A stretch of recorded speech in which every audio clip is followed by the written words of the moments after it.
Assalamualaikum warahmatullahi wabarakatuh. Alhamdulillah wassalatu wassalamu ala Rasulillah. Kita akan masuk insya Allah pada saat ini bab yang baru, bab kelima, anjuran mengadukan kesulitan dan hajat yang menimpa kepada Allah. Hal ini teman-teman sekalian mendasar sekali dalam masalah akidah seorang mukmin.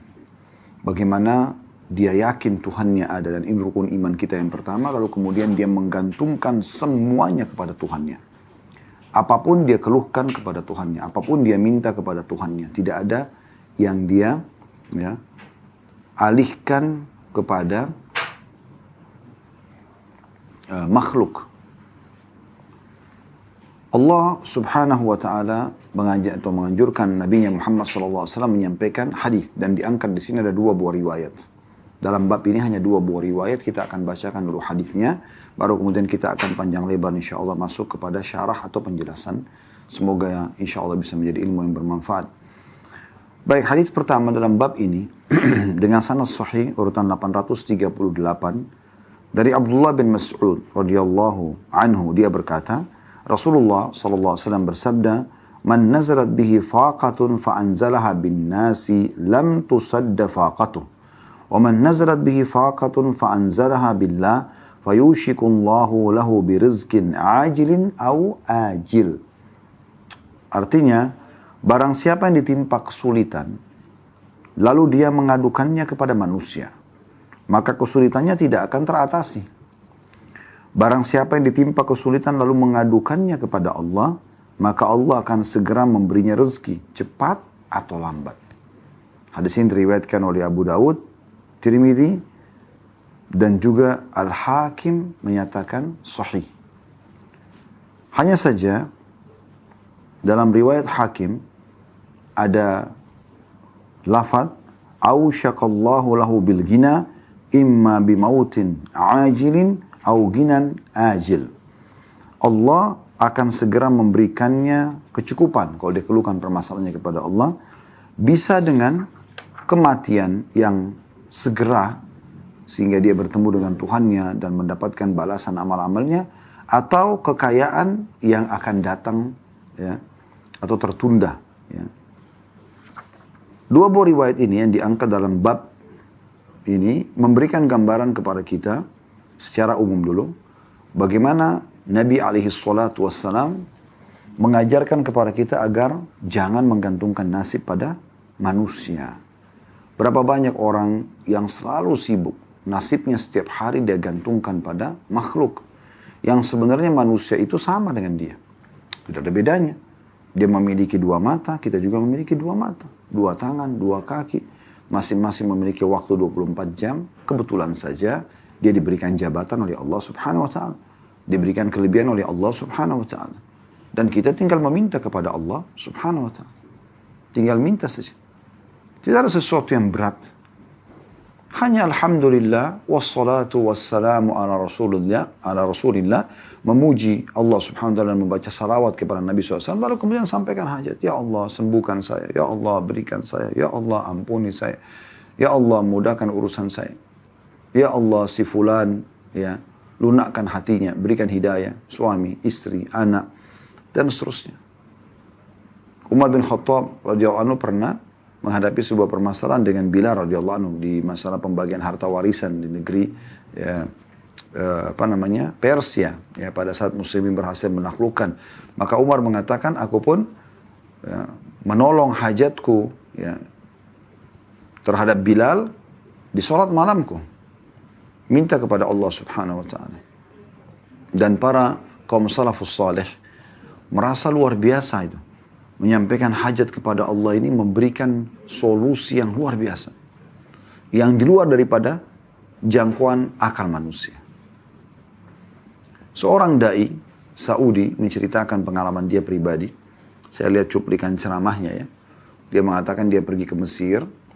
Kemudian setelah dia sampai di Mesir, dia pergi dari kota ibu kotanya Kairo ke Iskandaria, ke satu kota yang lain.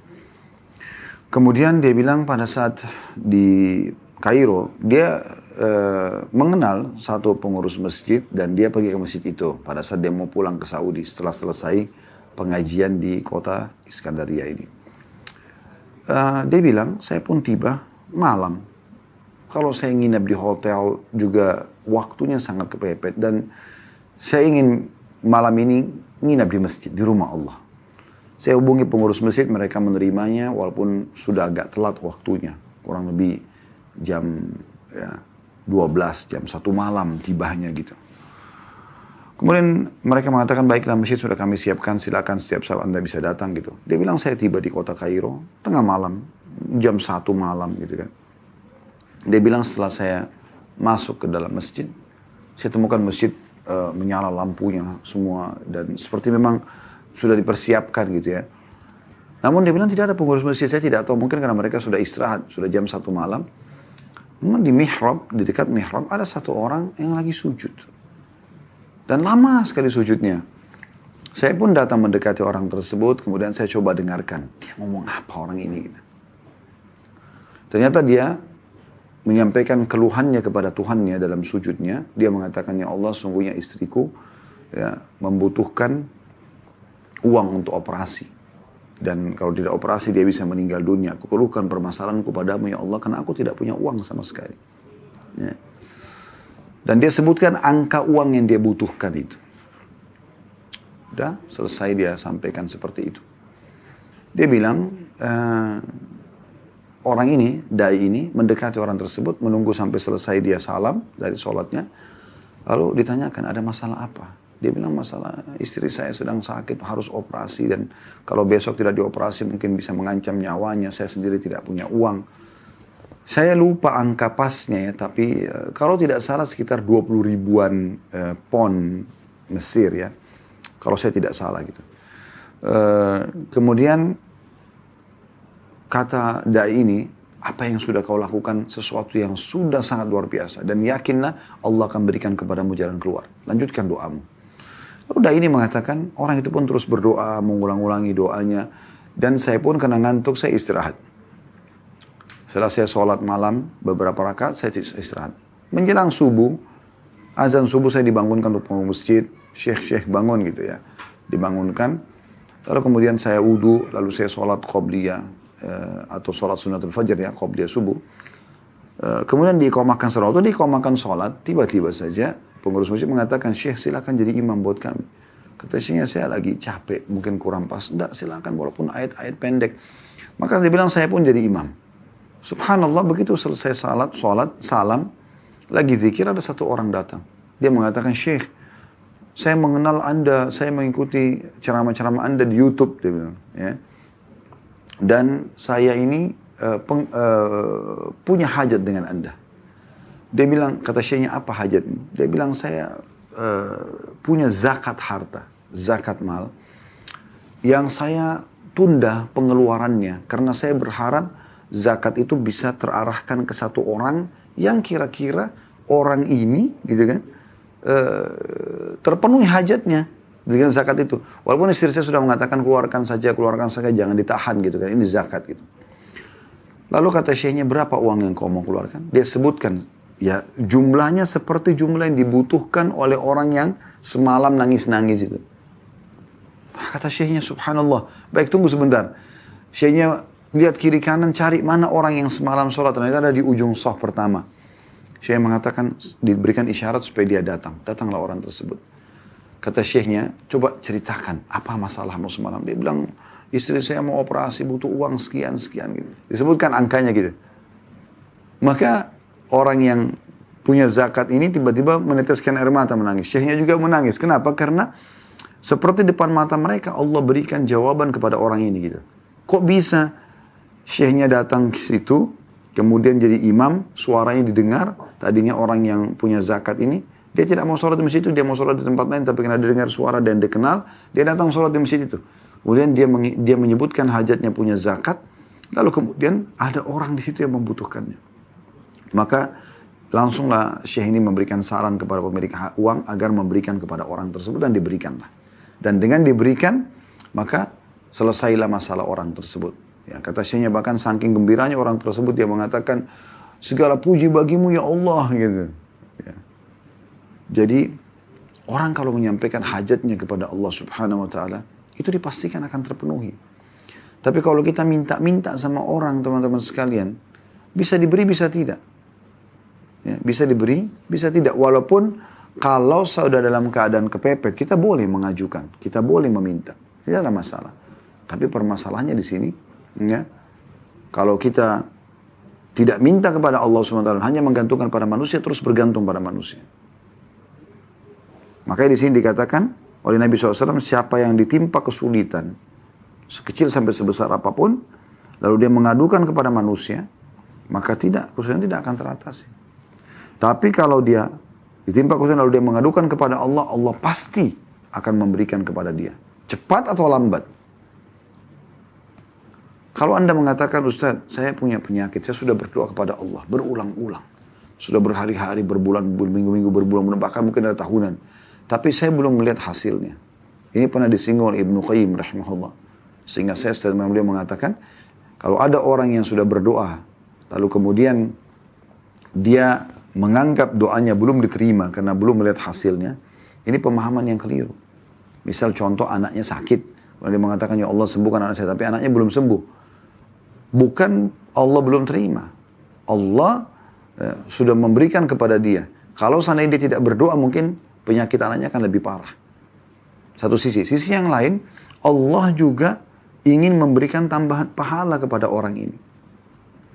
Karena memang dalam sebuah hadis dikatakan, sebuah riwayat, bahwasanya Nabi SAW bersabda, Allah berfirman, kalau Allah ya, Nabi SAW bersabda, kalau Allah melihat atau mendengar doa yang indah dari seorang hamba, Allah terlambatkan jawabannya, agar hamba tersebut tetap dalam doanya. Dan kalau seandainya hamba ini memahami bagaimana doa-doa yang dia sampaikan, yang dia keluhkan kepada Allah Subhanahu wa Ta'ala itu, walaupun dia belum melihat ya depan matanya apa yang dia inginkan semua diberikan, dia akan panen itu tetap dalam bentuk pahala di hari kiamat. Dia tidak akan pernah berhenti berdoa. Dalam sebuah riwayat juga disebutkan bahwasanya nanti pada hari kiamat ada orang-orang yang datang lalu diberikan pahala bergunung-gunung. Mereka pun bertanya-tanya, pahala dari mana nih? Mereka sendiri mengatakan kepada berkata kepada para malaikat, ini dari mana nih pahala? Kok saya nggak pernah tahu ini gitu, saya buat apa? Maka kata para malaikat, ini adalah doa-doa kalian yang belum kalian melihat mendapatkan hasilnya di dunia. Maka pada saat itu mereka berharap agar seluruh doa yang mereka munajatkan di dunia, Allah nggak berikan dunia. Supaya mereka panen dalam bentuk pahala di hari kiamat. Saking besarnya pahalanya gitu. Bisa juga Allah dengan hikmahnya, mungkin ya, menunda kesembuhan anak tersebut dengan hikmah. Allah lebih sayang kepada anak itu daripada kita. Mungkin kalau anak itu sembuh malah menyusahkan orang tuanya. Sehingga Allah biarkan dalam keadaannya. Jadi banyak sekali hikmah yang bisa kita ambil. Sudah menjadi sunnatullah. Sistem yang Allah ciptakan. Orang yang beriman pada Allah, yang menggantungkan nasibnya pada Allah, Allah akan berikan. Orang yang kufur kepada Allah, Allah akan binasakan. Itu sudah menjadi sunnatullah. Sistem terlalu banyak manusia sebelum kita yang Allah jadikan sebagai contoh. Ada Fir'aun di zaman Nabi Musa AS, ada Namrud di zaman Ibrahim AS. Banyak sekali gitu. Banyak sekali. Dan Allah menyebutkan dalam surah Ar-Rum, teman-teman sekalian, surah nomor 30, ayatnya ayat 9, Allah suruh kita berjalan di muka bumi, lihat itu. Supaya jangan kita mengikuti orang-orang yang sudah terlanjur Allah hukum, dan kita mengikuti jalan orang-orang justru yang Allah sudah selamatkan. Nabi dan para sahabatnya ridwanullah alaihim, dan jangan ikuti Abu Jahal dan Abu Lahab dan grup-grupnya, gitu kan? Begitu juga dengan Nabi Musa AS dan sahabat-sahabatnya, dan jangan ikuti mereka, dan jangan ikuti Fir'aun dan grup-grupnya, Haman, Qarun, dan seterusnya. Allah mengatakan dalam firman ini, A'udzubillahi minasyaitonir surah Ar-Rum, surah nomor 30, ayat 9-nya, Awalam yasiru fil ardi fayanzuru kaifa kana aqibatul ladina min qablihim. Kanu ashadda minhum quwwatan wa atharu al-arda wa amaruha akthara mimma amaruha wa ja'atuhum rusuluhum bil bayyinat. Wa ma kana Allahu liyadhlimahum walakin kanu anfusahum yadhlimun. Apakah mereka tidak mengadakan perjalanan di muka bumi dan memperhatikan bagaimana akibat yang diderita oleh orang-orang ya sebelum mereka yang kufur kepada Allah? yang tidak mau kembalikan permasalahan kepada Allah, tidak meyakini keberadaan Allah. Orang-orang itu adalah lebih kuat dari mereka dan telah mengelola bumi serta memakmurkannya lebih banyak daripada apa yang telah mereka makmurkan.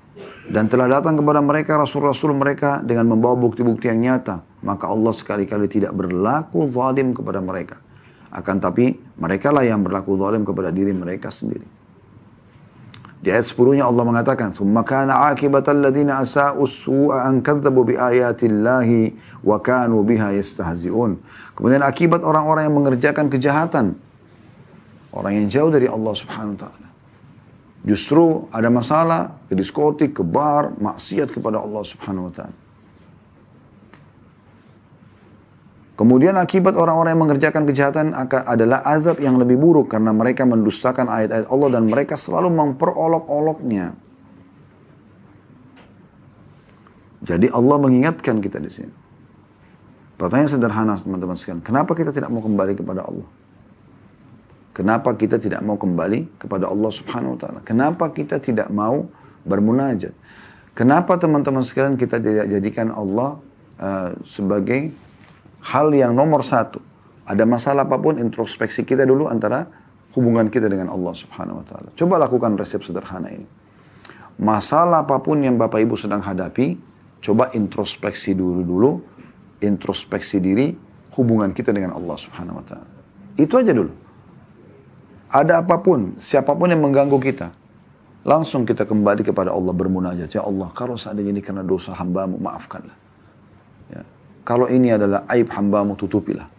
Kalau ini adalah cobaanmu, maka sabarkanlah. Kita minta kepada Allah SWT. Lalu kita nikmati itu, prosesnya. Allah punya cara, teman-teman sekalian, memenangkan kita. Memberikan dukungannya. Dan cara Allah sangat cantik.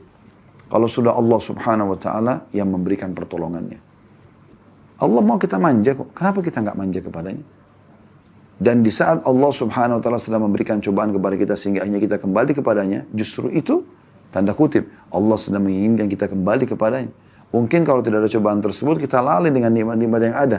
Maka Allah datangkan cobaan supaya kita lebih nikmat dalam berdoa, sujud, lebih coba ya bermuhasabah. Mungkin ada dosa saya ini, kita bertobat dan istighfar kepada Allah. Maka itu keselamatan buat kita sebenarnya. Ya.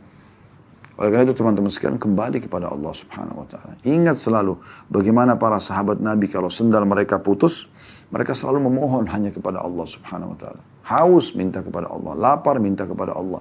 Semuanya diminta kepada Allah Subhanahu wa taala. Tidak ada yang tidak diminta kepada Allah Subhanahu wa taala.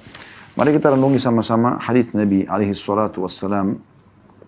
Hadis yang mulia tentang masalah Allah memang memerintahkan kita agar bergantung kepadanya. Allah memang memerintahkan kita agar bergantung kepadanya. Dan memang hadits ini berbicara tentang masalah ya, rincian ya, daripada kebutuhan-kebutuhan kita. Ya. Misal contoh, atau kita mulai dari potongan hadits ya. Dari Abi Dzar radhiyallahu anhu, beliau menyampaikan anin Nabi sallallahu alaihi wasallam bahwasanya Nabi sallallahu alaihi wasallam yarwi an Rabbih azza wajal, dia meriwayatkan dari Tuhannya yang maha mulia dan maha tinggi, annahu qala, bahwasanya Allah berfirman, ya ibadi inni haramtu dzulma 'ala nafsi wa ja'altu bainakum muharraman fala tadzalamu. Wahai hamba-hambaku, sesungguhnya aku mengharamkan kezaliman atas diriku, jadi Allah tidak akan pernah menzalimi kita. Jangan pernah berpikir kalau seandainya kita beribadah lalu kita tidak terima balasannya, kecuali kita tidak ikuti syaratnya. Atau kita sudah bermunajat lalu Allah belum kasih, atau Allah tidak kasih, ya. Allah tidak akan zalimi. Allah haramkan terhadap dirinya dan aku jadikan itu haram di antara kalian, maka jangan kalian saling menzalimi. Kemudian Allah rincikan lebih dalam. Ya ibadi, kullukum dhallun illa man hadaituhu. Fastahduni ahdikum. Wahai hamba-hambaku, kalian semua sesat. Kecuali yang telah aku berikan petunjuk, maka hendaklah kalian minta petunjuk kepadaku, maka aku akan memberinya. Petunjuk dalam hal apapun. Masalah-masalah yang sedang kita hadapi. Keluhkan kepada Allah, minta jalan keluarnya. Apapun sifatnya. Kebutuhan-kebutuhan yang kita ingin agar terpenuhi, minta kepada Allah. Allah akan penuhi itu semua. Sampaikan kepada Allah Subhanahu wa ta'ala. Allah mengatakan petunjuk itu ada dari aku. Mintalah dari aku. Allah suruh minta. Dan subhanallah ada hadis riwayat Tirmidzi mulia sekali. Kata Nabi SAW, Man lam yadu'ullah yaghdab alaih. Siapa yang tidak minta kepada Allah, justru tidak minta, Allah murka padanya. Allah anggap ini orang sombong gitu. Dan seorang penyair Arab mengatakan kurang lebih makna syairnya, jangan kau minta pada manusia. Yang kalau kau minta padanya dia akan marah. Sekali kita minta, 2 kali kita minta, mungkin dia masih memberi. 3 kali, 4 kali dia akan marah. Tapi mintalah kepada zat Allah subhanahu wa ta'ala. Kalau kau tidak minta justru dia marah.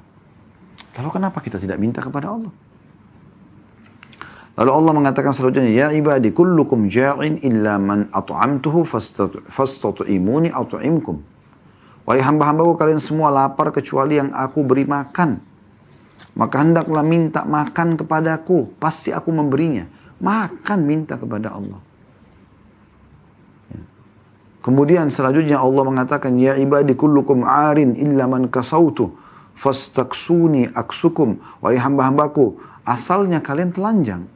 Ya, lahir di muka bumi ini tidak punya pakaian kan? Lalu siapa yang menggerakkan orang tua kita untuk memberikan kita pakaian? Allah subhanahu wa ta'ala berikan petunjuk kepada mereka. Penciptanya gitu. Kalian semua telanjang kecuali yang aku beri pakaian. Maka hendaklah kalian meminta kepada aku pakaian itu. Pasti aku beri. Pakaian. Minta dari Allah subhanahu wa ta'ala. Ya ibadi innakum tukhti'una billaili wan nahari wa ana aghfiru dhunuba jami'a fastaghfiruni aghfir lakum.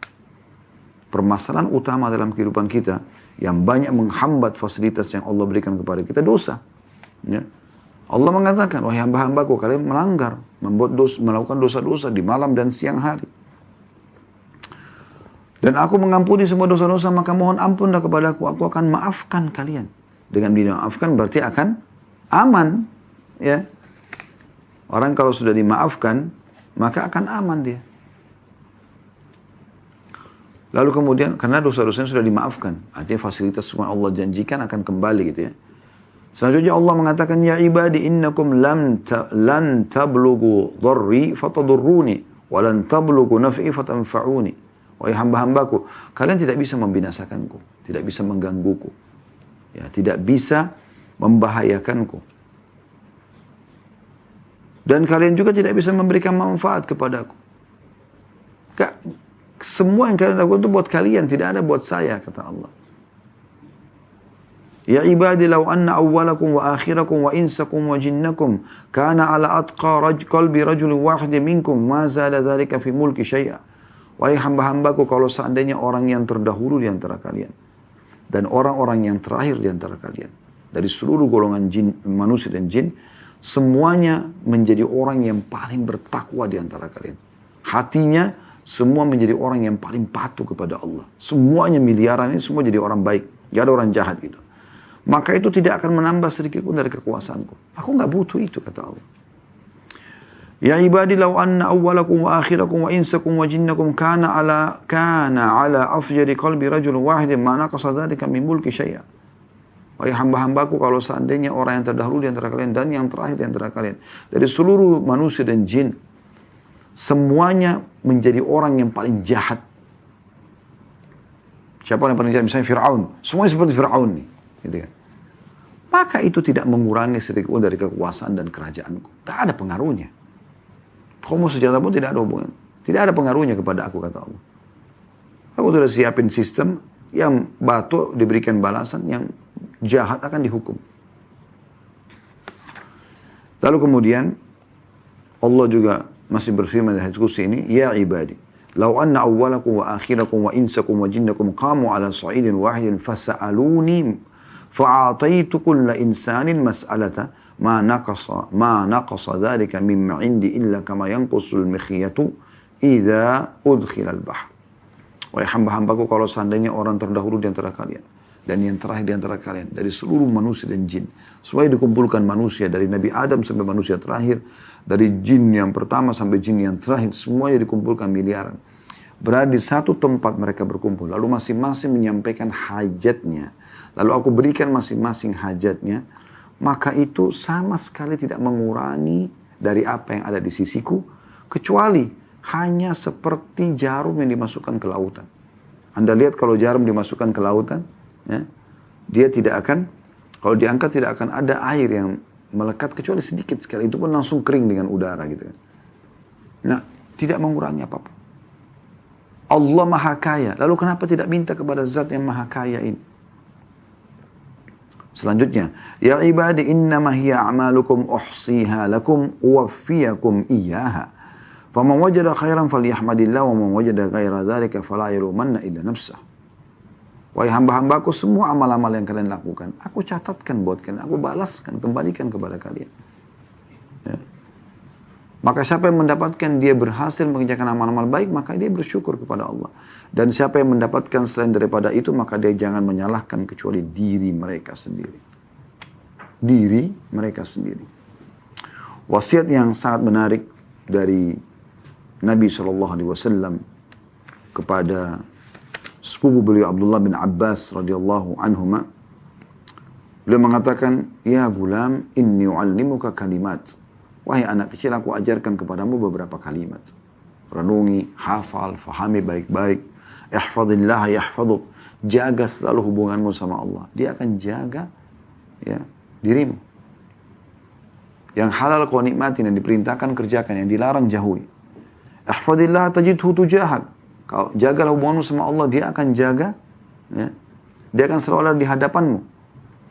Idza sa'alta fas'alillah. Kalau kau minta apapun, hanya minta kepada Allah. Wa idza ista'anta fasta'in billah. Kalau kau minta tolong untuk memecahkan permasalahanmu, memenuhi hajatmu, hanya minta tolong kepada Allah. Wa'alam anna al-ummata idza ijtama'at ala an yanfa'uka bi syai'in lam yanfa'uka illa bi syai'in qad katabahu Allahu lak. Ketahuilah kalau satu komunitas berkumpul, ya, umat manusia berkumpul, semuanya pun untuk memberikan manfaat kepadamu, tidak akan pernah sampai kepadamu manfaat kecuali yang sudah Allah takdirkan kepadamu atau untukmu. Jadi bukan karena mereka, tapi karena Allah takdirkan. Wa in ijtama'u, dan kalau seandainya mereka berkumpul, ala an yadurruka bi syai'in, untuk menyusahkan, menimpahkan mara bahaya kepadamu, lam yadurruka illa bi syai'in qad katabahu Allahu 'alaik. Tidak akan pernah bisa membahayakanmu kecuali yang sudah Allah catatkan untukmu. Rufi'atil aqlam wa jaffatis suhuf. Telah diangkat pena-pena mencatat takdir dan telah kering, ya, lembaran-lembaran takdir Lauhul Mahfuz. Oleh itu teman-teman, sampai ke hajat kita kepada Allah Subhanahu wa taala. Kalau kesah kepada Allah ini manfaatnya besar sekali. Ya. Dan pasti akan ada solusi sebagaimana dijelaskan di dalam hadis ini. Bahkan dikatakan di hadis ini, Allah pasti akan memberikan kepadanya rezeki, ya, cepat atau lambat. Dan rezeki ini dua sekali, tidak harus duit, ya, tidak harus uang, tapi bisa saja kebutuhan-kebutuhan. Bahkan termasuk dalam rezeki adalah kalau permasalahan kita terpecahkan. Misal contoh, ada orang sakit, dia berharap sembuh, lalu Allah sembuhkan. Itu kan juga rezeki, karena dengan itu dia bisa beraktivitas lagi. Itu rezeki Allah SWT. Jadi rezeki bukan cuma selamanya uang ataupun makanan, minuman dan pakaian, tempat tinggal dan kendaraan, tapi banyak sekali rezeki Allah SWT. Karena apapun yang bisa membuat roda kehidupan kita berjalan, terpenuhi kebutuhan kita, atau kita selesai dari atau keluar dari sebuah kemelut permasalahan, maka itu adalah rezeki dari Allah Subhanahu wa taala. Dan dalam riwayat yang selanjutnya dikatakan, atau riwayat, ya, Al-Hakim, Allah akan memberikan kepadanya kecukupan. Dan bisa saja kalau Allah melihat ternyata lebih baik dia diwafatkan, maka wafat dia. Allah wafatkan, karena kalau dia hidup maka akan sulit buat dia. Allah panggil di sisinya, ya, supaya Allah berikan dia kenikmatan. Atau Allah berikan dia kekayaan yang tertunda dalam beberapa saat akan diberikan kepada dia. Lalu setelah mendengarkan dua buah riwayat ini teman-teman sekalian, kenapa kita masih mau bergantung kepada selain Allah Subhanahu wa taala? Sementara hajat-hajat kita banyak, ya. Apakah itu hajat rutin setiap hari ataupun hajat yang tiba-tiba muncul yang kita butuhkan. Dan Allah Subhanahu wa taala sebagaimana dari hadis qudsi sudah memberikan kepada kita rincian yang sangat luar biasa. Makanan, pakaian, petunjuk, apa saja kita disuruh minta kepada Allah. Dan sudah diingatkan juga dalam hadis Ibnu Abbas tadi. Kalau kita jaga hubungan dengannya, kita juga akan dijaga. Kalau kita jaga hubungan dengan Allah, Allah selalu ada di hadapan kita. Setiap saat kita butuh, Allah akan memenuhi kebutuhan kita. Ya. Dan kalau seandainya Satu umat mau menyusahkan kita tidak akan bisa sampai kecuali memang sudah Allah catatkan. Kalau mau memberikan kepada kita tidak akan sampai kecuali yang sudah Allah catatkan. Lalu kenapa tidak kembali kepada Allah kalau begitu? Sekaligus saja minta kepada Allah secara totalitas. Dan Allah akan memberikan jawabannya. Sebagaimana tadi sudah kita sampaikan, kisah seseorang yang istrinya mau operasi di awal materi kita. Teman-teman sekalian, satu hari pernah Sa'id bin Musayyib rahimahullah dipanggil oleh Hajjaj Ibn Yusuf. Hajjaj Ibn Yusuf ini seorang penguasa yang zalim pada saat itu. Semaunya sendiri. Kalau dia sefaham, maka dia atau dia ikuti apa yang dia inginkan, maka dia akan berbuat baik. Kalau tidak, maka dia bisa sampai pada tingkat membunuh walaupun ulama gitu. Maka pada saat masuk dalam majelis, di situ ada pedang disiapkan, ada natok. Natok itu seperti kulit hewan yang sudah dikeringkan. Tujuannya nanti orang kalau ada yang dipenggal lehernya di depan Hajjaj, darahnya nggak muncrat sana sini, ditaruh di situ. Udah disiapin. Jadi orang-orang berpikir, oh ini akan dibunuh nih. Gitu. Subhanallah, dia pada saat masuk, dia tiba-tiba disambut dengan meriah. Kemudian oleh Hajjaj bin Yusuf, kemudian Hajjaj bin Yusuf ini panggil duduk di sebelah kursi singgasananya.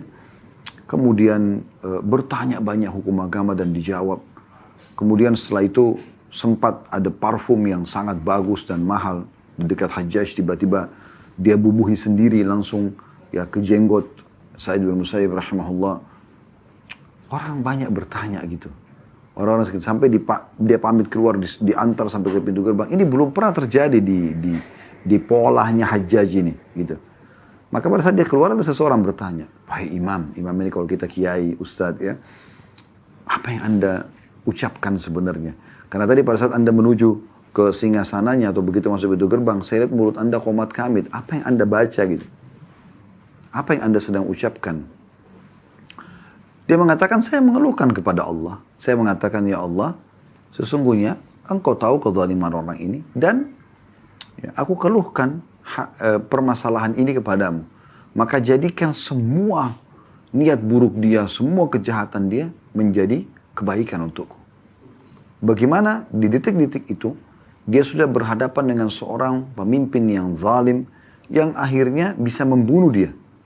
Tapi dia tetap kembalikan semua kepada Sang Pencipta Allah. Dan Allah membalikkan keadaan. Itu luar biasa. Cuma banyak orang tidak memahami masalah ini. Makanya nasihat yang luar biasa juga dari Asy-Syu'bi, nama lainnya Amir bin Syurahbil rahimahullah, seorang ulama tabi'in masyhur. Beliau pada saat menemui Abdul Malik bin Marwan yang pada saat itu menjadi khalifah, ada beberapa orang yang sempat dipenjara gitu oleh Abdul Malik bin Marwan. Tapi mungkin belum ada kejelasan 100% orang ini salah atau tidak gitu ya. Maka tiba-tiba waktu Asy-Syu'bi ada di sana, beliau mengatakan kepada raja pada saat itu, Abdul Malik bin Marwan, "In kunta habastahum bil batil fal haqqu yukhrijuhum." Kalau seandainya Anda menahan orang-orang ini dengan kebatilan, tidak ada hak Anda untuk menahan mereka, maka pastikan kebenaran akan mengeluarkan mereka. Pasti Allah akan datang memberikan kemenangan dan mendatangkan kebenaran itu. Ya. Karena Allah sudah mengatakan dalam Al-Quran, وَقُلْ جَاءَ الْحَقُّ وَزَهَقَ الْبَاطِلَ إِنَّ الْبَاطِلَ كَانَ زَهُوقًا. Kebenaran pasti akan datang dan akan mengalahkan kebatilan. Dan kebatilan pasti akan hilang. Walaupun ada masa-masa mungkin dia bertahan beberapa saat. Tapi Allah maha mengawasi. Allah maha menjaga. Allah ya dikatakan, Inna Allah kana alaikum raqib dalam surah An-Nisa. Allah ketat sekali pengawasannya. Ya, kan? Dalam ayat lain, wa huwa ma'akum aina ma kuntum. Dia selalu bersama kalian dimanapun kalian berada. Dalam ayat kursi Allah mengatakan, la ta'khuduhu sinatu wala naum. Dia tidak pernah ngantuk apalagi tidur. Pengawasannya luar biasa gitu. Ya. Kemudian selanjutnya Syu'bi mengatakan, wa in kunta habastum bil haqqi fal afu yas'uhum. Artinya, kalaupun Anda menahan mereka karena memang dasarnya mereka bersalah, maka memaafkan bisa melepaskan mereka. Artinya ini Allah memerintahkan Anda untuk memaafkan orang-orang. Kalau seandainya memang masih bisa dimaafkan kriminal atau kejahatan yang dia lakukan.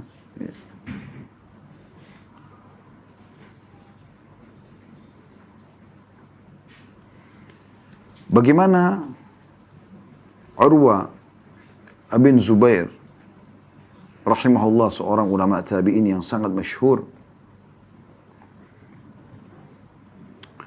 Beliau pernah melihat seseorang mencaci maki Hajjaj bin Yusuf. Dan orang ini tidak mau berhenti gitu. Terus saja ngomong. Hajjaj bin Yusuf zalim gini. Padahal memang zalim orangnya. Memang zalim pada saat itu. Kalau anda baca tentang Hajjaj bin Yusuf ini luar biasa kezalimannya gitu. Luar biasa gitu. Tapi Urwa bin Zubair rahimahullah, maaf, ini Muhammad bin Sirin rahimahullah, bukan Urwa bin Zubair. Muhammad bin Sirin rahimahullah punya ilmu dan dia juga menggunakan keimanan dalam hal-hal seperti ini. Maka dia dekati orang yang sedang caci maki tadi. Hajjaj itu zalim, apalah macam-macam. Kayak banyak orang sekarang mencaci maki. Siapa saja semua dicaci maki. Semua orang salah depan mata dia. Cuma dia sendiri yang benar gitu. Terlebih lagi yang berbahaya kalau kita sedang menyalahkan orang yang kita tidak bisa jangkau dia untuk menyampaikan maaf. Pemimpin-pemimpin, ya. Atau orang-orang yang beda negara, kita hanya nonton di berita. Kita main langsung caci maki, padahal kita tidak tahu kebenaran ada sama dia atau dia salah, kita nggak pernah tahu. Hanya Allah yang tahu masalah itu. Mungkin Allah tahu dia punya udzur-udzur misalnya. Maka Muhammad bin Sirin mendekati orang yang mencaci maki Hajjaj bin Yusuf sambil mengatakan, "Sah ya ibna akhi." Diam, wahai anak saudaraku. Berhentikan ini ucapan, ocehanmu ini berhentikan. Mencaci maki, sebenarnya pemimpin zalim pada saat itu. Fa inna Hajjaj aqbala ila rabbi. Karena orang yang sedang kau caci maki ini Hajjaj sedang menuju ke Tuhannya. Setiap hari dia bangun tidur ini dia akan mati nantinya menuju ke Tuhannya. Wa innaka ya. Wa innaka innama taqdimu 'ala Allah yaumal qiyamah. Dan kau juga akan mati dan kau akan menuju ke Tuhanmu bersama dengan Hajjaj pada hari kiamat nanti. Satajid anna ahkara adh-dhanbi min dhunubika asharru 'ala nafsika min a'zami fa'alahu Hajjaj. Dan di saat nanti kau berhadap dengan Tuhanmu, kau akan temukan dosa yang paling kecil yang kau lakukan. Itu pada saat kau akan ditanyakan oleh Allah, akan kau temukan lebih berat, lebih besar daripada dosa terbesarnya Hajjaj ya, yang pernah dia lakukan. Karena memang kita akan mungkin dosa itu sudah cukup membuat kita masuk dalam api neraka, na'udzubillah. Lalu kenapa kita sibuk dengan dosanya orang lain? Ada Tuhannya. Falikulli imri'in sya'nun yughnih. Oleh karena itu setiap orang harusnya menyelesaikan perkaranya saja sendiri-sendiri. Wa alam anna Allah azza wa jalla sayakhtassu minal hajjaji mimman zalamahum. Ketahuilah bahwasanya Allah pasti akan mengambil hak-hak orang yang terdalimi oleh Hajjaj. Wa yakhtassu lil hajjaji mimman yadhlimuna. Tapi jangan lupa, Allah juga akan memberikan hak Hajjaj dari orang yang mendaliminya. Hajjaj misalnya atau si A berbuat jahat kepada si B. Kita si C nih. Kita ikut-ikutan nih. Ya. Caci maki si A. Padahal sebenarnya kita nggak ada hubungannya. Kalau kita doakan semoga Allah berikan hidayah, semoga apa, kebaikan-kebaikan, mungkin lain. Tapi kalau kita caci maki kan dosa di sini. Maka yang terjadi adalah kita akan berhadapan dengan orang yang sering kita caci maki. Si B yang dizalimi akan diberikan haknya oleh Allah. Diambil dari si A. Tapi Anda si C juga akan diambil haknya si A yang Anda caci maki. Karena Anda caci maki dia, karena tidak ada hubungannya dengan Anda. Gitu. Coba bagaimana pekahnya. Gitu. Kemudian beliau menasihati terakhir wasiatnya di sini, fala tashghilanna nafsaka ba'dal yaumi bisabbi ahad. Oleh karena itu mulai hari ini jangan pernah kau sibukkan dirimu dengan untuk mencaci maki orang lain lagi. Ya. Dari apa yang kita ambil teman-teman sekalian dari dua hadis ini ada pelajaran ya kita. Itu tadi semua syarah penjelasannya. Pelajaran dari hadis ya.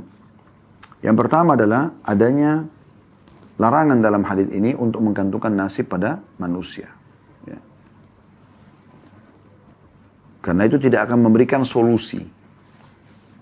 Dan sudah kita sebutkan tadi pepatah syair, jangan kau minta pada manusia, yang kalau kau minta padanya maka dia akan marah. Kemudian yang kedua adalah adanya anjuran dan penekanan agar setiap orang kembali kepada Allah Subhanahu wa taala saja, menyampaikan apapun hajatnya. Dan itu kalau dilakukan, maka dijanjikan dalam hadis ini Allah akan memberinya rezeki cepat atau lambat. Dan sudah kami jelaskan tadi, makna rezeki di sini teman-teman adalah pemenuhan kebutuhan kita. Baik itu nikmat yang sedang kita butuhkan, maksudnya makanan, minuman dan seterusnya, atau memang kita keluar dari satu permasalahan yang sedang kita hadapi, itu juga adalah rezeki Allah SWT. Allah akan berikan segera. Keluh kesahkan saja kepada Allah. Dalam riwayat tadi Al-Hakim, Allah akan berikan dia kecukupan. Bisa saja dengan kematian segera atau rezeki yang tertunda, kekayaan yang tertunda. Mungkin Anda bertanya, tadi sudah kita jelaskan, tapi saya ingatkan kembali. Kok kematian? Ya, karena bagi sebagian orang, kematian akan lebih baik bagi dia. Misal, dia sakit, parah. Ya. Atau memang Allah lebih tahu, hidup dia ke depannya akan lebih sulit. Akan lebih jauh dari Allah, akan lebih banyak maksiat. Gitu kan? Makanya Nabi SAW mengatakan, jangan kalian berharap mati. Tapi kalian bisa mengucapkan, ya Allah hidupkanlah aku kalau hidup lebih baik untuk aku, dan matikanlah aku kalau mati lebih baik untuk aku. Atau kekayaan yang tertunda. Bukan tertunda di sini artinya tidak dikasih kecuali nanti waktu yang lama, enggak. Tertunda di sini kembali kepada makna lafaz awal. Ajil. Au ajil. Maksudnya cepat atau lambat atau cepat. Gitu. Ajil ini pakai ain berarti cepat. Atau ajil pakai hamzah, lambat gitu. Artinya di sini akan ada dalam waktu yang tidak lama dia akan mendapatkannya. Akan terpenuhi juga hajatnya. Intinya sebenarnya adalah kembali dan keluh kesahkan